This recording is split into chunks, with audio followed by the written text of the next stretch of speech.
PM Modi ने GST सुधारों के जरिए आम नागरिकों को दिया है एक बड़ा तोहफा। केंद्रीय मंत्री अश्विनी वैष्णव ने कहा कि जीएसटी 2.0 से मध्यम और निम्न वर्ग के परिवारों को बड़ी राहत मिलेगी। देखें रिपोर्ट।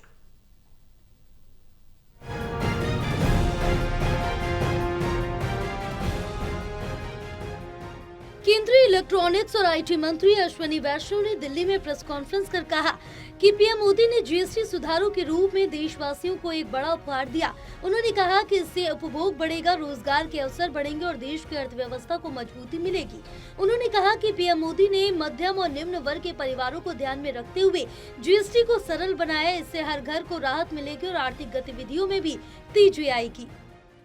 जीएसटी पे रिफॉर्म्स का काम 1.5 साल पहले से चालू हुआ था, अमेरिका के चुनावों से पहले। ये प्रधानमंत्री जी का बहुत क्लियर है, रिफॉर्म परफॉर्म ट्रांसफॉर्म।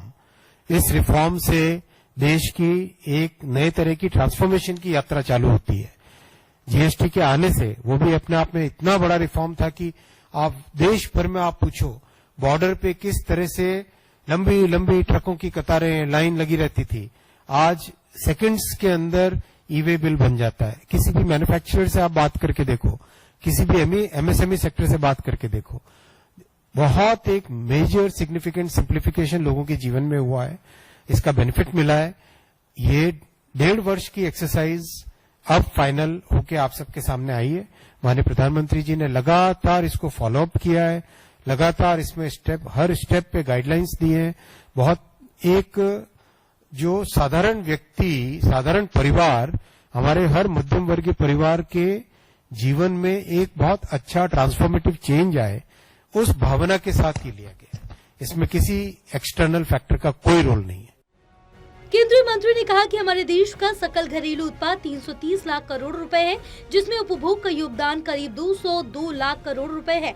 अगर इसमें 10% की भी बढ़ोतरी होती है तो 20 लाख करोड़ रुपए का अतिरिक्त जीडीपी देश को मिलेगा। केंद्रीय मंत्री ने कहा कि इनकम टैक्स में राहत और जब जीएसटी सुधार दोनों से मध्यम वर्ग के परिवारों के हाथ में ज्यादा पैसा बचेगा। इससे रोजगार और विकास दोनों को बल मिलेगा। जीडीपी के जो बड़े कंपोनेंट्स होते हैं उसमें से दो बहुत बड़े कंपोनेंट है। हमारी 330 लाख करोड़ की जो जीडीपी है, इसमें 202 लाख करोड़ का कंजम्पशन है और 98 लाख करोड़ का इन्वेस्टमेंट है। टोटल हमारा करीब करीब का ये दोनों आइटम, बाकी 30 लाख करोड़ के बाकी सारे के सारे आइटम्स आते हैं, राइट। ये जीडीपी का पूरा पिक्चर है। इसमें जो दो बड़े कंपोनेंट्स हुए, कंजम्पशन और इन्वेस्टमेंट, 202 लाख करोड़ का कंजम्पशन और 98 लाख करोड़ का इन्वेस्टमेंट, ये दोनों के दोनों आइटम्स में ग्रोथ आएगी इस निर्णय से। कंजम्पशन बढ़ता है, लोग इन्वेस्ट करते हैं, नई फैक्ट्री लगाते हैं, कैपेसिटी पूरी होती है, उससे इन्वेस्टमेंट बढ़ता है। इन्वेस्टमेंट बढ़ता है तो जिन लोगों को उसमें रोजगार मिलता है, जिन लोगों को आर्थिक गतिविधि का लाभ मिलता है, वो ज्यादा कंजम्पशन करते हैं। तो एक तरीके से ये एक पॉजिटिव साइकिल चालू होती है। तो इसका एस्टिमेट इकोनॉमिस्ट कई इसका टोटल कर रहे हैं। जहां तक ओवरऑल अभी तक का पिक्चर उभरा है, उसके हिसाब से एक सिग्निफिकेंट बेनिफिट मिलने वाला है इससे। लेकिन मूल भावना है जीवन में बचत हो, जो हमारी जरूरतें हैं, डेली यूज की जितने भी आइटम्स हैं, उन सब के दाम कम हो। और जैसे टैक्स के, इनकम टैक्स के निर्णय से जिस तरह से मध्यम वर्गीय परिवारों के हाथ में एक अच्छी बचत आई, वैसा कि वैसा जीएसटी के निर्णय से भी मध्यम वर्गीय परिवारों के हाथ में एक अच्छी बचत है। ये मूल भावना उसके पीछे है।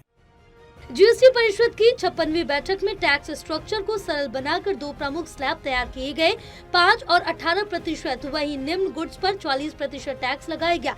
पहले 5, 12, 18 और 28% के 4 स्लैब थे। जीएसटी 2.0 सुधार 22 सितंबर से लागू होंगे। टोटल टीवी के लिए प्रणय शर्मा की रिपोर्ट।